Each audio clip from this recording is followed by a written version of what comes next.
Hey guys, welcome to a short update video. I'm just going to sit down on the floor here. So, we're actually in my bedroom, which is a bit of a weird place to have all these engine parts, but there you go. That is my life.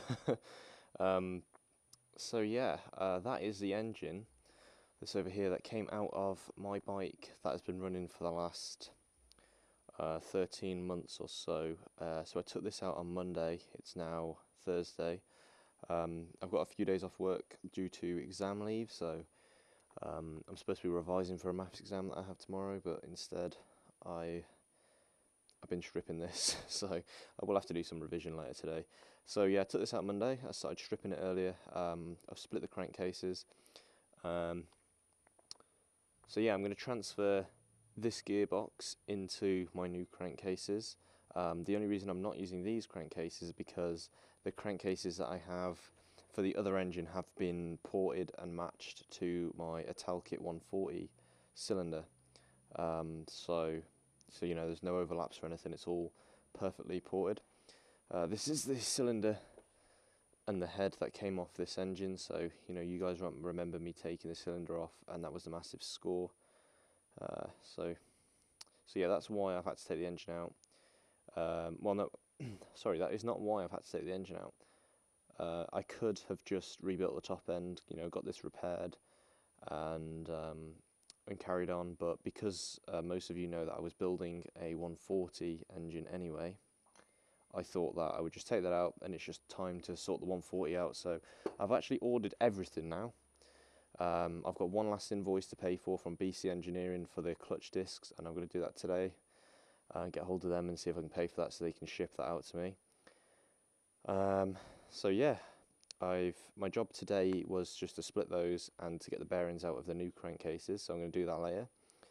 I'm not going to be using the crank obviously because I've got another crank, a bell-shaped one that's a standard one.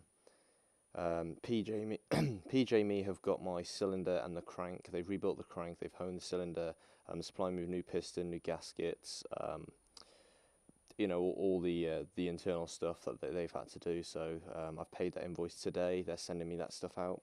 Should get that early next week. Over here, I've got I bought some JS Performance silicone hoses because I've got the standard rubber ones on at the moment and they're pretty perished. And there's a slight leak from one of the pipes. So I thought, you know, it's just time to get rid of them. That's an exhaust hanger, exhaust bracket from Projection to replace the standard one that was on mine. It was a lot heavier.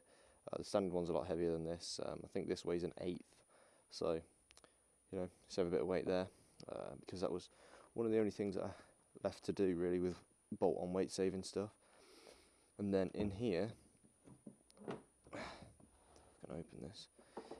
Here are my crankcases that I'm going to be using for the 140 kit. As you can see, all this is all nice and shiny where it's been ported and matched to the Italkit barrel, which obviously PJ Me are sending me back soon. There's a bit of a dirty dent there I'm going to have to get rid of. So yeah, all these bearings I'm going to take out today. I've ordered new bearings from Simply Bearing. I was going to go with like roller bearings or maybe ceramics and stuff, but because I've had to push this project forward quite a bit, I have skimped out a little bit on the bearings. I have got C4 mains coming, and the rest are C3, normal SKF C3 gearbox bearings and C4 mains, and then Athena oil seals. Ordered all that last night, so they should be here Monday. I'm just going to get these bearings out ready for when they arrive so I can fit them. And then once the bearings are fitted into the crankcases, I can then transfer the gearbox into here and actually start building the engine. So that'll be fun. Because I've got all next week off work as well, I should be able to start building the engine maybe Tuesday, Wednesday-ish. So here's the cylinder head for the 140, made by BC Engineering. And here's a oil pump blanking plate, also made by BC Engineering. And they're going to be sending me some aluminium clutch discs as well. With the titanium clutch bolts, it's nearly 200 grams of rotational mass saved. I've got some engine bolts in there, They're the cylinder head bolts, some spark plugs. Just trying to keep all the new stuff together really, so I may as well put all this stuff in there as well. I actually might go and fit these to the bike later today, so I can fit most of them without the engine in. Sit that in there. So yeah, to get the bearings out, I'm just going to use the heat gun. Just heat them up, use a socket and a hammer and just whack them out. Heat guns are so useful, really. I think I paid 15 quid on Amazon for that Black & Decker heat gun. It's saved me so many times. Don't know whether you guys have seen this, but this is pretty cool. It's me when I was at Santa Pod. My brother got it made into a canvas for my birthday. Thought it was pretty cool of him. So yeah, that's a bit of an update, guys. Hopefully next week I'll have this engine built and get it in the bike late next week, and then I can't actually start the bike up until possibly Monday night. So, you know, in about another 10 days away, I can't really start the bike up because the battery off my bike, which is the only battery I've got, is actually at a friend's house on a trickle charging thing, and I can't get it back till Monday at the earliest. So hopefully I can get everything done bar the battery then. The Zealtronic CDI unit is actually on my bike now. The quick shifter is on my bike. I've modified the shift linkage to fit it. I've plugged everything in, wired everything up. So that's all good.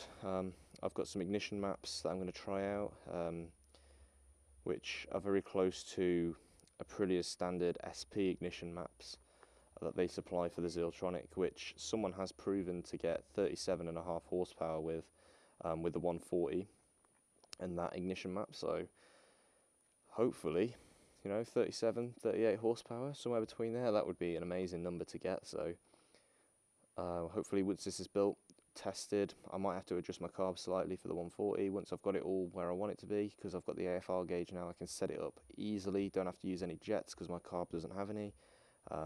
It's just going to be turn the needle a few turns and that'll be it, hopefully. I might have to open the power jet up a bit because it'll be running a little bit lean, I think, but we'll see what happens, and we'll get it built. And then straight to the dyno. The first things I want to do is literally get it dynoed while it's a fresh engine, you know, not many miles on it. I want to get it tested and dynoed straight away, because last time, you know, I waited, I don't know, 4 or 5 months. The setups wasn't really right and the conditions weren't right, and you know, I just want it to be fresh as it can, so I've got no excuse. And it'll be like, if the AFR is perfect and the engine's low miles, there's no reason why it shouldn't produce as much horsepower as it can do.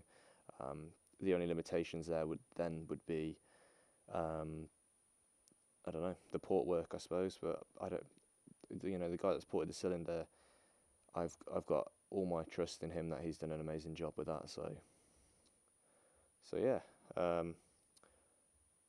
Literally, this was just an update video just to show you guys what's going on. Yes, I'm building an engine in my bedroom, but why not? Literally, why not? So yeah, if you guys got any questions regarding my new build, I will put the full spec of what this engine and the bike is going to have once this engine is back in the bike in the description for you guys, so you can see it. And yeah, maybe we'll do a meet video. If any of you guys are around West Midlands, then maybe we should go for a dyno day. I know there's a place in Coventry that I've been twice before. They do good dyno days there, so you know, we'll have to sort something out. And yeah, so I'll keep you guys updated, and hopefully maybe next week there's a video of me saying that I've built the engine. I probably won't record me building the engine just because it's hard enough trying to concentrate doing everything. You don't want to be talking, you know, to the camera. I've got to have my helmet on as well. I just don't need that extra stress, so I'll just build it on my own and then make a video about it afterwards or something, because I just don't need the extra stress. So yeah, guys, I'll see you probably next week.